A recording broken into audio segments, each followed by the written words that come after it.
Ready? Yeah. Okay. Hello everyone. I'm here today to talk about tired teams and the upward spiral. So, first things first, who am I? So my name's Joshua Anderson. I've worked at GameSys for 3.5 years. I've been working on the Unicorn project for the last 2.5 years. Started as a developer, now I'm a team lead. So my team is the Pegacorn team. The Pegacorn is a unicorn that has wings, so it's half Pegasus, half unicorn. I also started GameSys Pride, which was the first employee network at GameSys, and the first LGBT plus network. And this led to other employee networks being created, such as Glow. And I really care about equality and diversity and anything that celebrates both of those things. So that's why I did that. So where did I get the idea for this talk? I went to a conference called Agile on the Beach, which is, as it sounds, it's about agile software delivery and stuff like that on the beach. So they have like quite cool, it's quite a little community and everyone goes back every year because it's a really good conference. I'd recommend it if you ever get a chance to go. So one of the people who did a talk there was this lady, Anna Albukova, I think I've said that right. And she did a talk on tired teams, which is where I've got a lot of the material from, but I've also developed it into the sort of the neuroscience side of it as well, which comes from a book that she also recommended, which is called The Upward Spiral, Using Neuroscience to Reverse the Course of Depression One Small Change at a Time. So what makes me qualified to talk about this? I'm not qualified to talk about it. But I have an interest in it. Personal experience about like anxiety and stress and stuff like that has sort of like driven me to actually want to talk about it today. I really recommend getting that book. Even like it's not like if you say depression, then people always think, oh, depression. It's like it's this big scary mental illness thing. But there's a lot of things in that book that will help you in any course of your life, either if you're depressed or not depressed or just want to change some things in your life. I'll go through some of those things a bit later on. Yeah. Cool, so what will we cover today? I'm going to go through Neuroscience 101, so it's going to be pretty heavy going, a bit sciencey, but I'll do my best to explain it. I'm not a scientist, so I'll try and explain it in the terms that I found easy to understand. I'll explain what a downward spiral is, and then conversely what an upward spiral is, and then what a downward spiral might look like in a teammate or colleague, and then what is happening in your brain when all of this is going on, and then how you would create your own upward spiral. So I'll start with the neuroscience bit. So what are neurons? So the brain is covered with billions of neurons. They're tiny nerve cells, and they're a little bit like tiny microchips in computers.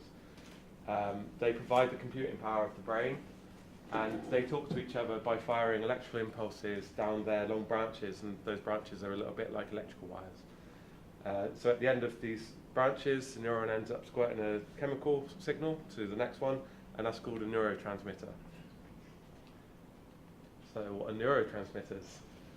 So neurotransmitters transmit information by floating into the space between the two neurons, and that neuron space is called synapse, and that helps the signal bind to the next neuron. So it's sort of like one sends a signal down, and then in the space between the two, it sends a chemical signal, and then that chemical signal gets received by the next neuron, and then passes it on.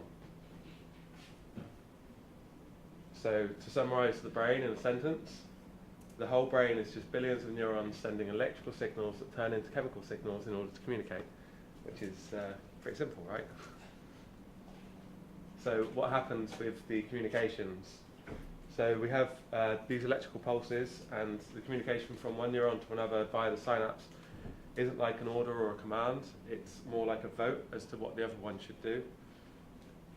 So if you think of it as like a presidential election, everyone votes on who the president should be.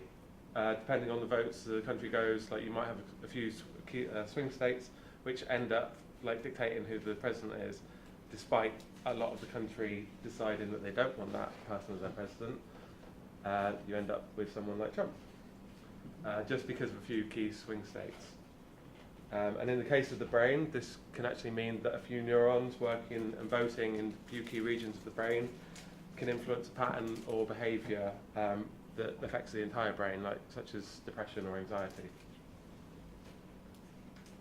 So I just talked about regions of the brain, so I'll go into those a bit more now.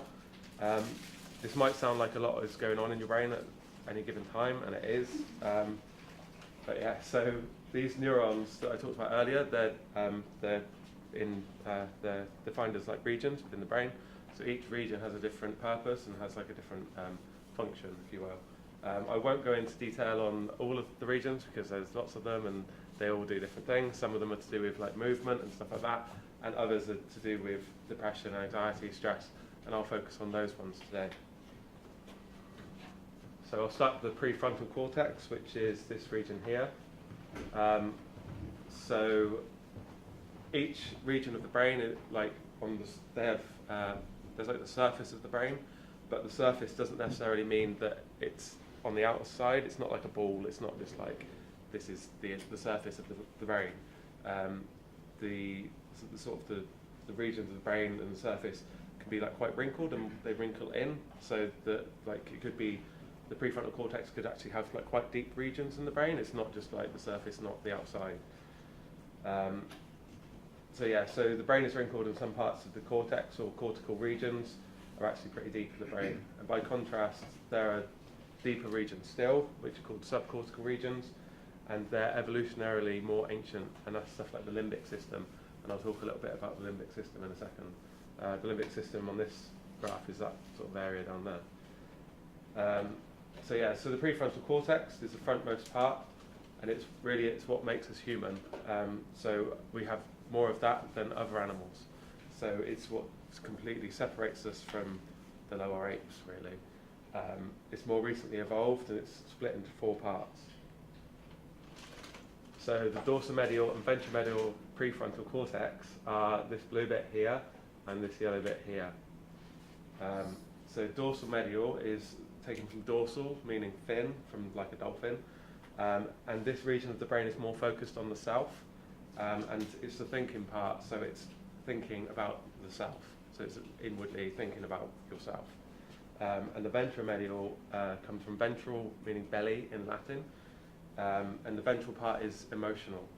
So it thinks about the emotions about the self. So when people say, oh, you're thinking with your gut, it's like your emotional instinct, and that comes from belly. And this is particularly important for motivation and controlling your impulses. So in the terms of like, if someone's depressed or something, being motivated to do something. If you're depressed, you're not very motivated, your neurons aren't voting in the right way in this region of the brain, essentially.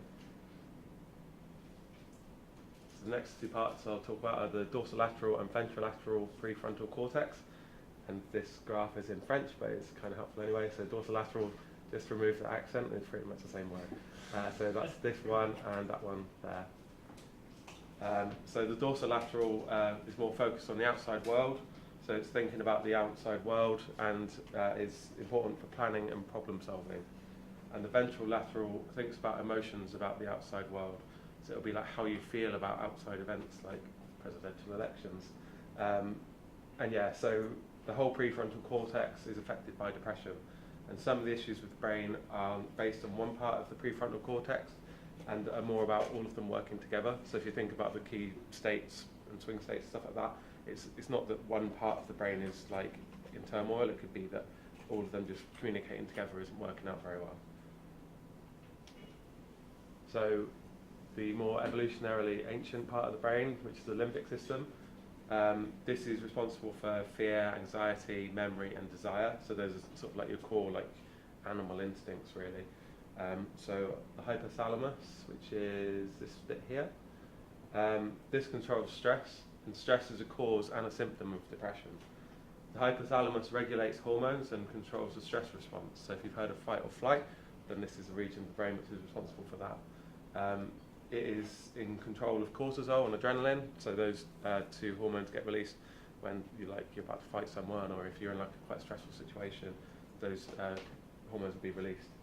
And you can think of it like a military base which is awaiting to deploy somewhere, awaiting to deploy troops, sort of thing. Then we've got the amygdala, which is this one here. And this is key to reducing fear, anxiety, and negative emotions. And the anxiety in one form or another is a symptom of depression. It's the emotional part of your limbic system. So I said about the emotional part of your prefrontal cortex. This is the emotional part of your limbic system. And people with depression have higher activity in the brain here. And reducing that activity can help lower anxiety and reduce depression for the whole brain. Because again, talking about voting in a certain way, that region, if it has, if it's got reduced activity, then you'll have lower levels of anxiety and depression, and it'll end up affecting the prefrontal cortex as well.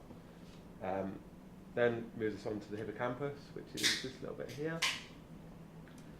This is used for creating long-term memories, and because neurons are sensitive to stress, if you have a stressful situation, it goes and it roots itself into your memory because of the sort of emotional side and the connections that your brain's making with those emotions. So it acts as a canary in a gold mine to depression, and there's sort of you can form memory bias from that, so you'll end up remembering things that are more stressful or more emotional than the happier memories.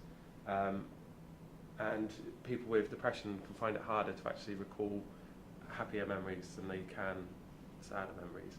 So if you have a breakup in a relationship, or you lose your job because you got fired, those sort of emotional things that happen they'll save deep in your limbic system, and they'll be easier for you to recall because you've had sort of quite an emotional response to it. So then it's you sort of have to, part of creating an upward spiral would be to think about things that aren't so sad and try and really focus on the happier memories that you've got in your head. So the hippocampus turns short-term memories into long-term ones, and you can think of it as click and save on a computer. So it saves the emotional memories, and that can be problematic with depression. So the good memories can be harder to remember, and the bad memories can become all too familiar. And then that takes us on to the last bit, which isn't on here, but this area here is the cingulate cortex. This is a big orange area, and it focuses on focus and attention. So it's very important in depression, because what you focus on by habit or by choice makes a big difference to your mood. So the front of the cingulate cortex here, the anterior cingulate, has the biggest impact on depression, because the prefrontal cortex is here, and this is the region that connects with it. So it's sort of that's how those two regions of the brains end up communicating, is through the anterior cingulate. So how do they all communicate? So we've got these different regions of the brain, and they communicate with each other over networks of neurons, and they're called neural circuits. So you'll have dozens of these circuits which can control every aspect of your day-to-day life, from movement and things like that, but also what music you like and don't like, and whether you're happy or sad when you hear a child crying, or if you have emotions like anger and jealousy and stuff like that. All of these neural circuits, basically, they control every aspect of your life. So in different regions of the brain, so your prefrontal cortex communicating with your limbic system, that all happens through your neural circuits. Quite simple, right? So what's a downward spiral? It's not just an album by the Nine Inch Nails. So what I see the downward spiral is, so say you wake up in the morning, you stub your toe when you get out of bed, and then you go and you make your breakfast and you burn it, and then you get to work and the bus is late, and then you're late for work. And it's one of these events on its own isn't going to make you sad or angry, or well, it might make you angry, but long term it's not going to really have any impact on you. But over the course of, say, 6 months of this sort of bad behaviours happening in your life, or you potentially forming habits that are bad behaviours, they can start you on your downward spiral. So it might be a slow process of things going wrong in your life, or it might be a big event that's taking you right down. But it's sort of something that can happen over time. So if you think of it, it's disappointment and doubt and worry, blame, discouragement, anger, all these sorts of things. And as you get further and further down, you're sucked further and deeper into the pit of the downward spiral. So one of these things happening on its own isn't a bad thing, but having it recurrently over time is a bad thing. So how does this affect teams? So there's something called burnout, which people might have heard of. So burnout is where you're working yourself or your team too hard. They might be able to cope in the short term, but the longer the process is applied, the worse the person's health gets. So we've got this lovely little Venn diagram here. So we've got exhaustion, inefficacy, and cynicism, and all those three together make burnout. So whenever the expectation level is dramatically opposed to reality, and the person has persisted in trying to achieve that expectation, then trouble will be brewing. So what are the 4 stages of burnout? So we've got physical, mental, and emotional exhaustion. At this stage, things are good, but you might be working yourself a little too hard. You might be coping with this exhaustion by comfort eating, or drinking more alcohol than you should, or overindulging on TV. You might start taking shortcuts to complete your work, which can lead to lower quality output, which can then produce self-esteem issues because you're not very proud of the work that you're doing, but you're getting worked quite hard, so then you have to produce this work constantly. It can develop into brain strain if you're being overworked, and colleagues and managers should be able to help at this stage. You could recognise the symptom of someone being overworked and help them where appropriate. The second stage is shame and doubt. So this is where you're at stage 1 and you're going deeper down into this sort of burnout spiral. This is where you doubt the work you're doing is very good. You might have a voice in your head saying, that's crap, what you're making is rubbish. And it will call you an imposter, so like have imposter syndrome. You'll think your output is worse, but really your output is only worse because you're being worked too hard. You might be taking on more work than you can physically handle, and you may discount why you're feeling like this, and you may think that you can handle the pressure, because logically, I could do this work before, why can't I do this now? But it's not a logical process, it's a psychological one. So managers should really be recognising signs of this in their team, and they should be making fair adjustments.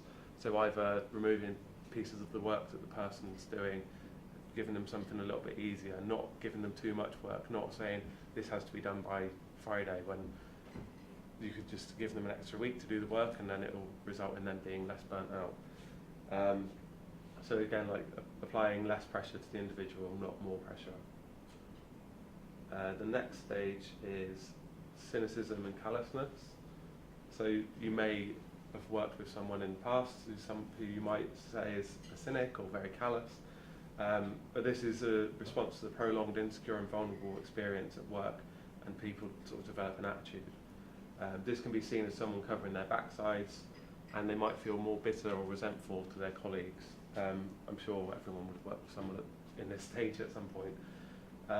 They would be taking on more work than it's actually possible for them to complete, rather than asking for help or asking for a change of priorities or something like that. This stage makes it more difficult for a manager or colleague to intervene. Really, it would need intervention from someone who's a friend to that person or a trusted individual, because it's not going to be like someone sitting down saying you're behaving like this and that's not good, because they're not going to respond to that. They'll probably just shut down. The final stage is failure, helplessness, and crisis. So over time, the brain becomes tired and fatigued by all of this overwork, and that person is then in crisis. You might see like a visible appearance change, or a change in their psychological defences, something like that. They may act out of sorts, be snappy or angry in meetings, or get annoyed by really simple things that they previously weren't annoyed by.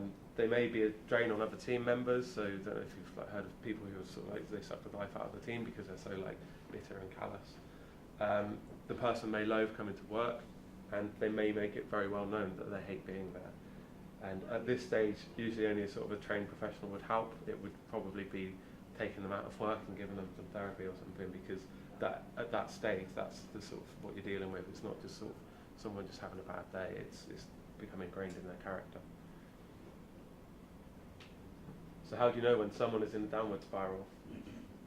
You may be able to notice signs of fatigue in a teammate or a direct report. You might see like sort of tiredness under their eyes. They might be taking more time off due to sickness. They might be less enthusiastic about their work, and this could be like a change in character, and they could find it harder to focus on the things that usually they'd be interested in. However, the process of this downward spiral can mean that, say over 6 months or a year, someone's sort of gone slowly down and down and down. You're not really going to notice that they've changed that much, because it's been such a gradual thing. it will actually get to that point, and then you'll be like, oh, that's just how they are. That's like Ben, or that's Dave, or whatever. And he's always been like that. He's always like been angry and resentful in meetings, and you sort of you take it as, oh yeah, that's just how they are. But really, under the surface, are they okay? Because the chances are they're not. So what can you do if you think someone on your team is in a downward spiral? So I'd say as a first point, talk to them, ask them how they are. Depending on your relationship with the person, so if you see them outside of work or you know them on a personal level, there might be different ways that you can approach that. But yeah, asking someone how someone is good for a start, but be prepared for either them to shut down or for them to potentially bring a conversation to you which you're not ready to deal with, because you might not have the experience to deal with that conversation. So if you've noticed behaviour which you're concerned about, then either mention it to your manager or to their manager, because within most organisations there are teams of people that are trained to deal with these sorts of conversations, and they can get help from those.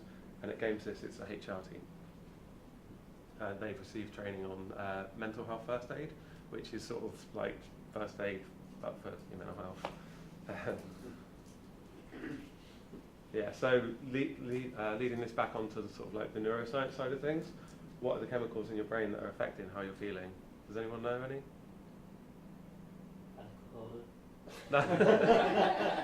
So the brain chemicals, not alcohol. Serotonin, yeah, that's one of them. Anyone else? Oh yeah, oxytocin, yeah. Cool, okay. So I'll go into a few of these now. So we've got serotonin, norepinephrine, which it took me ages to find out how to pronounce that, dopamine and oxytocin. So those are chemical signals as well. So serotonin improves willpower, motivation and mood. Norepinephrine enhances thinking, focus and dealing with stress. Dopamine increases enjoyment and is necessary for changing bad habits.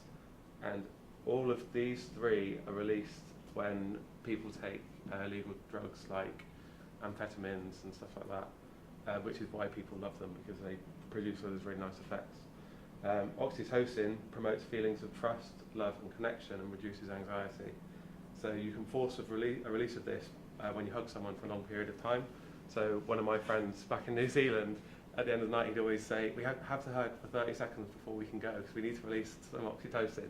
So it's always like, it's awkward for the first like 15 seconds, then it's like, oh, that's quite nice now, but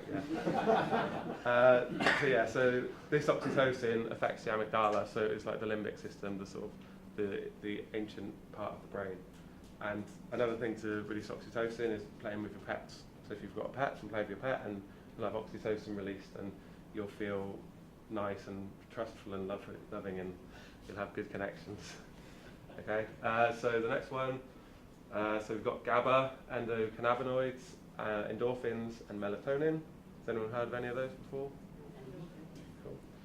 Okay, so GABA increases feelings of relaxation and it decreases anxiety. Endocannabinoids improve your appetite and increase feelings of peacefulness and well-being. Can anyone think of anything that would do that for you? Cool. And endorphins provide pain relief and feelings of elation. So if you ever heard of the runner's high, endorphins are released when you exercise, and sort of the runner's high is that like feelings of elation and pain relief. And melatonin is really a massive part of the sleep process, and it enhances the quality of sleep that you get, which is really, really important for depression and things like that. So how do these chemicals affect how I'm feeling? So when you talk about the brain has a function, and when it's not working correctly, you call it a dysfunction. So if you have a dysfunctional serotonin system, then that would be responsible for a lack of willpower and motivation. It's pretty much the opposite of what it's supposed to do. So if it's dysfunctional, then it's not doing its job correctly. A dysfunctional norepinephrine system leads to difficulty in concentration and thinking, because if you have functional norepinephrine, then you would be able to concentrate and think about things.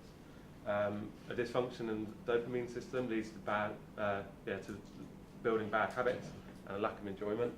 And all of these neurotransmitters are necessary for proper brain function. So depression and anxiety aren't just down to one or a few of these, but it's about how they all interact. So all of these different systems. So if you think about all the different regions in the brain and then having them all interact correctly, then or incorrectly, then they can end up leading to depression or leading to an upward spiral. Okay, so yeah, just increasing these wouldn't help stop someone from being depressed or anxious, but it does help them. So boosting serotonin leads to better mood and a better ability to set goals and avoid bad habits, and increasing norepinephrine helps with concentration and lowering stress. And more dopamine means more enjoyment. So if you've ever heard of people not enjoying life anymore because they're depressed, then more dopamine would help them with that. But just more dopamine wouldn't solve the problem, but it would help. So yeah, these are the chemicals I was talking about. So what should a leader do for their team? So this was what came out of the Agile on the Beach talk that I went to. It's the tired team coaching principles. So we've got burnout or bore out, the Death March project, oxygen mask principle, link with the goal, remove activities and don't add, increase energy, remove mismatch, individual coaching first, learning by doing, and no self-organisation. And I'll go into all of these in more detail now. So burnout or bore out. So this is when you're being overstretched or understretched. You have to get a balance between the two, because I mean, if you're not being challenged, you're not very performant, you're not very stressed, you're going to be bored. But on the opposite of that, if you're too stressed, you're going to be less performant, and then you're going to be burnt out. The optimum is sort of like a middle ground of like stressed performance, and getting to that optimum up there. You have to get a balance of those two, because both of them leads to lack of enjoyment in jobs. But both of them should be avoided, really. You don't want people being bored and you don't want people being burnt out. The Death March project. So this is a major project of utmost importance, but it has no budget, no guidelines, no support staff, and it's due in 15 minutes. At last, here's your chance to really impress everyone. So with the Death March project, people might feel destined for the project to fail from the start. They might feel that there's an unrealistic deadline, and they might know from the projections that the project is not going to meet those deadlines. They might have to work late or overtime or work on the weekends, stuff like that. And in a tech world, you might see that more bugs are being created because the standards are slipping. So, life lesson, put on your own oxygen mask before assisting others. Seriously, you can't help anyone if you're dead. So that's, in terms of this sort of thing, it's about focusing on yourself before you can focus on someone else. So if you're being burnt out, there's no use you trying to help other people if you're still burnt out, because that's not going to help them really. So you need to focus on yourself first and then focus on other people. Linking with the goal. So this is to sort of like make the team aware of what the goal is. So what is the goal? When is it done? What is done already that is helping you achieve that goal? How do we achieve it? What are the next steps? You should reiterate what you're trying to achieve, because when people see the goal, it can help them in their work. Remove activities, don't add. If you're in a boat and you're struggling to stay afloat, then don't add more weight to the boat. You need to remove things that are taking up your time that aren't needed. You need to prioritise what you can work on and what you physically can't work on. So he's trying to take the bin out, but then he adds himself to the bin. So. Increase energy. Has anyone heard of the Pomodoro cycle? Okay. So it's about focusing your work. So you do 25 minutes of work and then 5 minutes of break. And in that 5 minutes break, you physically remove yourself from your work area. So here you could just like work for 25 minutes, and after those 25 minutes, go downstairs to the first floor, have a coffee, and come back up. Or maybe not coffee, because coffee can lead to more anxious and stuff, more anxiety and stuff like that. But take a break, get away from your computer, basically. And it may seem illogical, but it actually increases efficiency over time, which makes us better at our jobs. But so one of the people that sort of talked last week, they was sort of saying, but as a developer, like sometimes you get really into the zone and like you can work for 4 hours and then like you've really got a load of stuff done. It's like, yeah, but that's not going to help long term, because if you keep doing that every day, then you're going to burn yourself out. Remove mismatch. So this is like square peg round hole.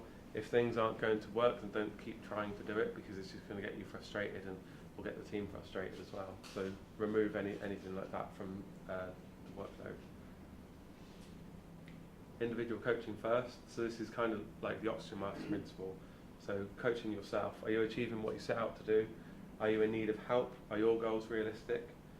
It's about focusing on what you need to do first until you can sort of coach other people to do stuff. One of the things that was recommended to me recently was if you do one-to-ones with a lot of people, have you ever had a one-to-one with yourself? So really like focus on yourself and focus on what you need to do and how you think things are going, and then what you can do as a result of that and change things. And learning by doing. So we can theorise all we want, but it doesn't get things done. So if we have deadlines and pressures, we do also just need to get on with it. And another thing that will help with that is removing the need for self-organisation from the team. So the micromanager, you're stapling that weird. Here, let me show you how to staple. So it's like any sort of process that the team is sort of like, maybe they're trying to rejig their process whilst they have this really important deadline to do. It's about removing that need for the self-organisation and just directing the team and giving them the process so it allows them to get on and do the things that they need to do. So what can you do for yourself if you think you're in a downward spiral? To start off with, you can slow down. Because if you feel the effects of burnout, then you might want to stop doing so much work. You need to let people know what you're doing and why. So if someone's just seen a complete change in your character from working really, really hard, staying until 8 o'clock at night, to leaving on time and like taking breaks every 25 minutes, they might be like, what's going on there? So let people know that that's what you're doing, and people will probably give you the breathing space that you need. Don't take more work on or replace work with other pieces of work. Physically remove things from your to-do list and get help to do that, to do those things. The next one's get support. So if you recognise you're struggling, then this is the single best thing that you can do to help yourself, and that's getting help from others. This can be a difficult thing to do, but it's a sign of strength rather than weakness, because you've recognised that you need support and then you've made yourself vulnerable by asking for it. And yeah, it's super important to do that. The last one is to reevaluate your goals and priorities. So again, this is like the link with the goal principle. So are your goals achievable? Do you need to get more time to achieve them? Do you need other people to help to achieve your goals? Do they need to be replaced with different goals? Like, it's the mismatch, remove mismatch one. Revisiting deadlines or timelines of goals can help with burnout. Will not be a burnout. So what's the upward spiral? Pretty much the opposite to the downward spiral. So it's about contentment, hopefulness, optimism, positive expectation, belief, enthusiasm, passion, joy and knowledge, empowerment, things like that.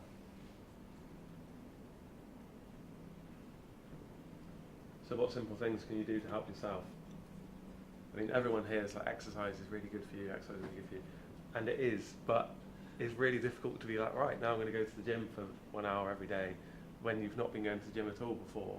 So you're almost setting yourself up to fail if that's what you're going to try and achieve, because it's unachievable, because it's a massive goal to do, and you're going to feel crap because you've set out to do this massive goal and then you can't achieve it, so it's going to make you feel even worse about yourself. But I'll go into all of these in a bit more detail. So there's goals, sleep, and psychological tricks that you can play on yourself. Sleep, again, is super, super important. People who have depression or anxiety and stuff like that, they can also have like insomnia and have worse quality sleep. And there are things that you can do to improve your quality of sleep, or to sort of stop you from like getting into that insomniac sort of episode. So yeah, so exercise. Exercise can produce endorphins and norepinephrine. Some exercise is better than none. So if 5 minutes of running every day is better than 0 minutes of running every day, or even every other day. So over time, your small change can become bigger. So that's why it's really important in the upward spiral. So for instance, something I started doing in my own life was I get the train to Vauxhall every day, and then from Vauxhall I get another train to things like Green Park. So I cut out that bit of the journey, and at Vauxhall now I get the Boris bike, and so then I'll cycle from Vauxhall to the office, and it's 15 minutes of exercise every day. But in 1 month I burnt 2,300 calories that I wouldn't have burnt if I just got on the tube. And in that month I cycled 56 miles as well, and that was better than nothing. And that was just by making that one small change of that 15-minute journey, not even doing it twice a day, just doing it once a day. So it's about like creating your upward spiral. It's just that very small change, and then over time it really, really does pay off. The other thing with exercise is you're less likely to do it if you see it as exercise. So if you see it as something social, then that can help you to keep at that habit. So I mean, at games they do like badminton clubs, I think, and maybe squash. but I've heard of other people doing like tennis, going climbing, football, things like that. But because they're social exercises, they're not like, oh, I have to go to the gym and have to do these weights and stuff like that. You're more likely to carry on with that habit. So goals are really important. It's about setting and achieving goals, because if you set a realistic goal, then you're activating the prefrontal cortex, and if you achieve that goal, then you release dopamine. So simple goals are more achievable. So if you want to set a goal in relation to exercise, you could say that I'm going to do 1 push-up every morning, and do that for a month, and then you've done 30 push-ups that you wouldn't have done any other time. And if you do your 1 push-up a day, then make it 5 push-ups in the morning or something like that. And then over time that will be like, say, 150 in a month instead of 0. And that will help you on your upward spiral, because if you set out to achieve a goal and then you achieve it, it releases dopamine and it'll make you feel good. The bigger the goal, the more dopamine is released, but starting small is what helps you on your upward spiral. Okay, a good night's sleep, that's what's really important. So sleep helps with the release of melatonin and norepinephrine, and alcohol hinders deep sleep. So you need to progress through the 4 levels of sleep to get the most rest and the best release of chemicals. So you've got like the first 2 stages, which are sort of like the lighter stages of sleep, and the 3rd and 4th stages, which are where it's called slow wave sleep. So that at those stages, slow wave sleep, and more slow wave sleep is better, because your brain's sort of like cleaning itself out, releasing chemicals, doing everything that it needs to do. Has anyone heard of REM sleep? So REM, or rapid eye movement sleep, is necessary, but if you have long periods of it, then that's bad for your brain. And REM sleep for long periods is seen in people with depression, so they'll have more REM sleep than the sort of the slow wave sleep. And you can reduce REM sleep by taking antidepressants, or you can exercise, and that exercise actually helps with reducing the amount of REM sleep that you have. So the 4 stages of sleep are 1 and 2 are light sleeping, and 3 and 4 are the deeper sleep and slow wave sleep. Is that bad? Isn't that just when you're dreaming? So they're saying that it's bad? No, it's like the lighter stages of sleep, I think. Okay. Yeah, I'm not totally sure about that. No, it's just as I was looking at it. Okay. All right. But so the slow wave sleep at 3 and 4, that's what you want, and that isn't REM sleep. Right. But so you have what's like termed a sleep cycle. So it's when your brain is going through those 4 stages of sleep, and then so that's sleep cycle takes about 90 minutes, and there are apps that you can get to sort of regulate that 90-minute cycle. But if you go to bed at the same time every night, you wake up at the same time every morning, then your brain will actually automatically regulate that sleep cycle. And it's really important that you wake up when you're in like 1 and 2 stages of that sleep cycle, because your brain's gone through like the slow wave bit and it's sort of recovering and like doing the release of the chemicals. And if you wake up in that stage, then you're going to be like all groggy and stuff like that, and it's not going to be good for you, because your brain's not cleaned itself up properly. It's sort of so you need to go through those 4 cycles and then repeat those 4 cycles.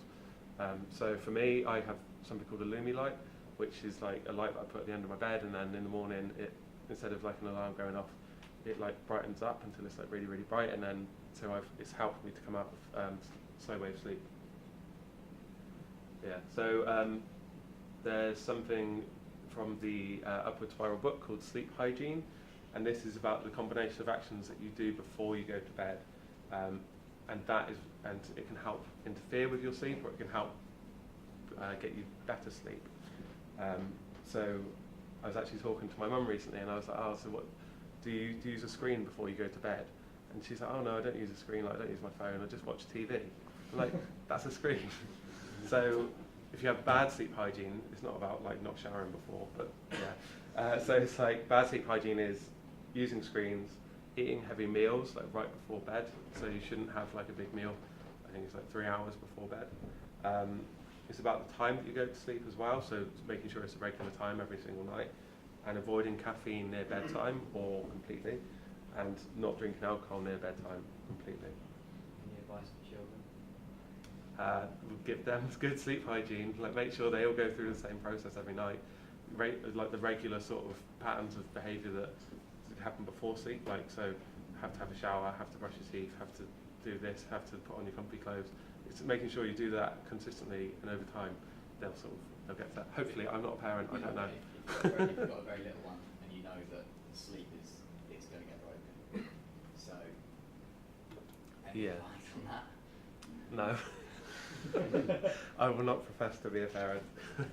But yeah, I imagine that can interfere with stuff like that because you might have irregular sleep because you have to wake up in the night and feed the child or something like that.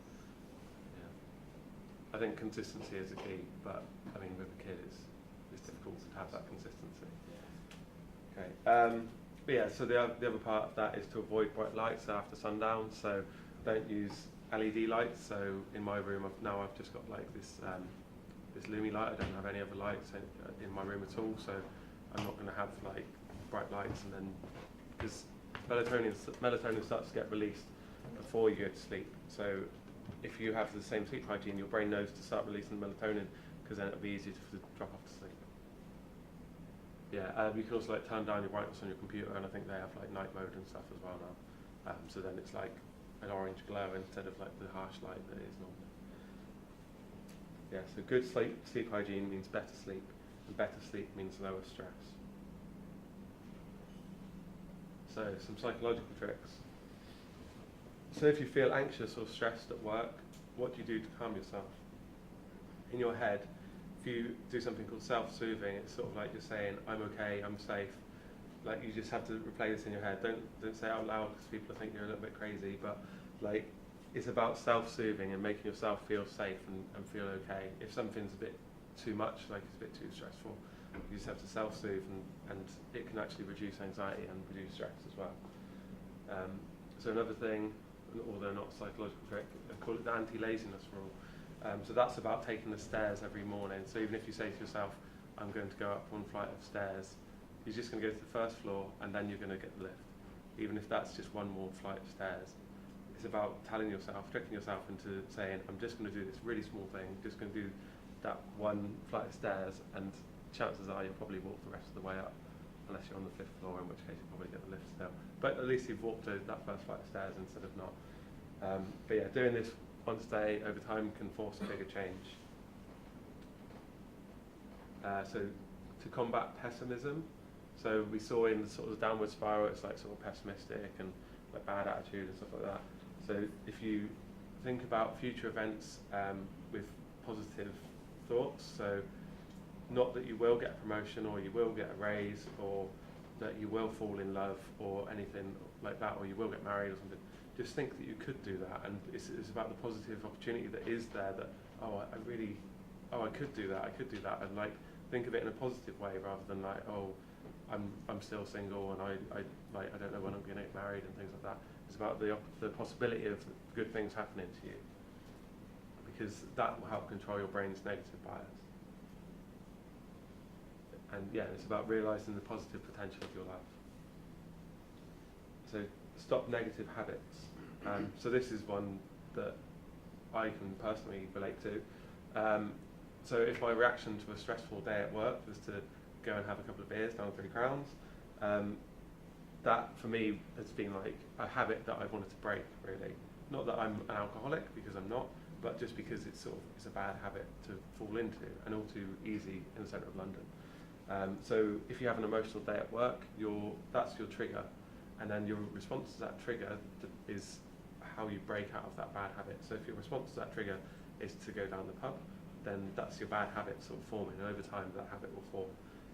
But if your reaction to that trigger is to do something different, so to say, oh, I'm going to go to the gym for 30 minutes, and then I'll go to the pub, then you've stopped your first emotional response to the situation, which is to de-stress by going to the pub, and you've created a new one, which is to de-stress by going to the gym, and then your body will like release endorphins and norepinephrine and things like that, and then you'll probably not want to go to the pub after that, because you're going to be like, oh, I'm in such a good mood, I've like had a good time at the gym, now I'm just going to go home. But yeah, so it's about changing that habit and replacing your reaction to the trigger with a positive one. So there are other triggers that you could have in your life. So say you're having bad sleep because you've got a TV in your room and you always watch TV before you go to bed. Remove the TV from your room and put it in another room. So the trigger was the TV's in the room, and by removing that trigger, you physically remove the urge to watch TV before you go to bed. The other one is if you keep binging on like ice cream and watching Desperate Housewives, then don't walk down the ice cream aisle at the supermarket. So you've removed the trigger by not walking down the aisle. So if you've got bad habits in your life that you want to break, then figure out what are the triggers to those bad habits, and then you can actually start to create your own upward spiral from that. So another one is self-affirmation. So you can write down sentences about yourself, which may or may not be true. They might just be things that you aspire to, and to repeat these every morning. So say you had self-esteem issues and, like, I don't know, you didn't like how you look. Say, I am beautiful, and then you repeat that every single morning. And they did a study where they got a group of people to rate their self-esteem at the start of the 2-week study, and then repeat positive affirmations every day for that 2 weeks, and then rate their self-esteem at the end of that study. And everyone in the study felt that their self-esteem had improved in that 2 weeks just from the positive self-affirmations. And another one, which is super important, is be grateful. Because if you're grateful, then serotonin will be released in your brain. So that's sort of like just thanking someone who serves you every morning for coffee, opening the door for someone, and being grateful for the fact that you can do all of these things and experience life. So what did we learn? We learned about the different regions of the brain. We learned about neurons and neurotransmitters, neural circuits, chemicals in the brain, serotonin, norepinephrine, things like that. There's the dorsolateral, dorsomedial, ventromedial, ventrolateral, of the limbic system, the sort of the fight and flight response, all of that, about the power of a hug, and we learned what the downward spiral is and how that comes into play in teams at work. So these coaching principles are quite important for any sort of leaders that want to remove this burnout from their teams. Yeah, so we learned about the chemicals in the brain, all of the oxytocin, melatonin, the sleep and exercise, and how that affects the brain. We learned what the upward spiral is and how to reverse negative thinking and behaviours by small and easy steps. So it's about, yeah, happy memories. One thing I didn't talk about was the worry log. So if you go to bed at night and all you can think about is, oh, I've got this like brown bag presentation I've got to do tomorrow and I can't sleep. Like, if you write down in like a little book next to your bed, just anything that is worrying you, which is stopping you from going to sleep, just write down, oh, I'm worried about this brown bag, and then close the book and then go to sleep. And you'll notice that, like, just by writing it down, it gets it out of your head, and then it allows you to sleep easier. But yeah, so stop negative habits, self-affirmation, sleep hygiene, achieving goals, all those sorts of things. But most importantly, be kind. So we learnt to be kind and be grateful, because you'll have higher levels of serotonin if you do. Cool. Thank you. Do you have any questions? Anyone? We had to be positive and happy. Yeah. While I think you're a good example of that, Miguel. Thank you. No, the things that while you were talking, I remember having this kind of conversation with someone else, no? And while talking about it, we came to the conclusion that those people that you put in the group of positive people, those actually come with less problems. Seems like they are happier, so there must be something to it. Yeah, definitely. Be happy. Yeah. Cool. The thing you mentioned about writing a log, I can say that, so I've got one little one, I've got no one coming, which is Yeah. why I'm worried about. Yeah. With him, he can't obviously write it down in the log. Yeah.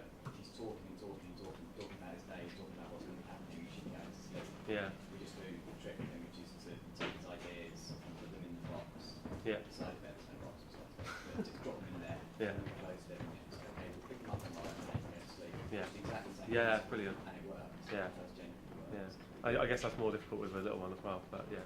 Yeah. 'Cause, yeah. Everything's just going around his head. Yeah, exactly. Literally have to do No, that. that's brilliant. Yeah. Cool. Thanks. All right. And if you can, fill out the forms that are placed on the seats if you haven't done so already. Cool. Thank you.